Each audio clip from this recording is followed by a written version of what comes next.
بسم الله الرحمن الرحيم عن عائشة رضي الله تعالى عنها أن رسول الله صلى الله عليه وسلم قال من مات وعليه صيام صام عنه وليه. Aisha radiallahu ta'ala anha narrates that Rasulullah sallallahu alayhi wasallam said, if anybody passes away and he had fast that he had to make up, which he didn't do in his lifetime, his wali, meaning his relative, should fast on his behalf. Muttafaqun alayh. This hadith is mentioned in Bukhari and Muslim both. What is this hadith referring to? Allah subhanahu wa ta'ala in the Quran, He mentions, فَمَنْ شَهِدَ مِنْكُمُ الشَّهْرَ فَلْيَصُمْ.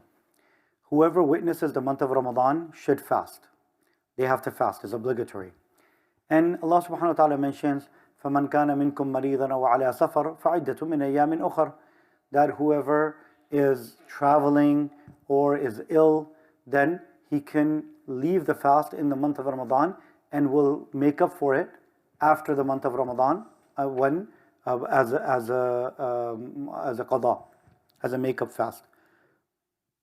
But if a person, whether it was excused or non-excused, if they don't fast in the month of Ramadan, they would have to make up for it after. But what happens if they don't fast and they pass away like that? So there's two separate things here. One is that if there is a person who is not able to fast, then there is an amount that is fixed by Sharia, which is called fidya. And fidya is given on behalf of a person who cannot fast and he is not able to make up that fast till the end of his life.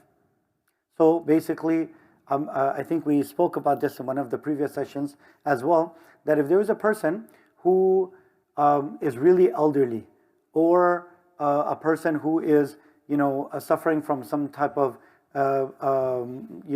illness that is just going to last the person throughout his entire life, he might not be able to recover from that. May Allah subhanahu wa ta'ala protect all of us. But if somebody is going through that and they are not able to fast, and they feel that we will never be able to fast because this is not a sickness that we might be able to find cure for. So for those type of people, there is fidya fixed. Remember, these questions keep coming in the month of Ramadan. If a person is not able to fast in this month, in this year, because of pregnancy, because of some illness, but obviously they feel that, okay, this time will pass and they will recover inshallah, then they're not supposed to be given fidya. They're supposed to wait until they feel better and then they actually fast. So whenever we miss a fast, the compensation for that fast is a fast that we do outside of the month of Ramadan. But if for some reason we're not able to fast, we don't think that we will ever be able to fast, then that's the time when we have to give fidya. And how much is fidya? Fidya is the same as sadaqat al-fitr. And how much is sadaqat al-fitr is, the ways that Rasulullah sallallahu alayhi wasallam mentioned, the 3-4 things that are mentioned in the hadith. That's sadaqat al-fitr. So obviously that is the fidya that needs to be given. Now this hadith is talking about if there is a person who passes away and does not complete his fast that was due upon him. So now there is two options. One is that we give fidya the way he's supposed to give it in his life. He didn't give it, so we can give it on his behalf. Or the other one is what this hadith is mentioning, which is that a relative of his is able to fast on his behalf.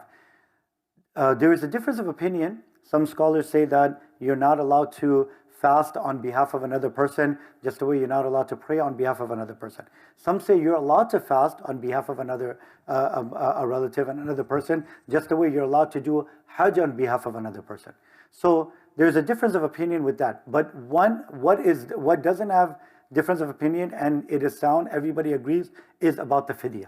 So if there is a person who passes away and there is a fast that he or she did not make up and did not give the fidya, then for sure giving fidya, according to all the scholars unanimously agree that that fidya will be compensation for that fast. Obviously, the fasting on behalf of that person would be something that is difference of opinion. Some scholars say you're allowed to fast. Some scholars say no, you're not allowed to fast on behalf of a deceased person. May Allah subhanahu wa ta'ala give us the ability to understand these rules.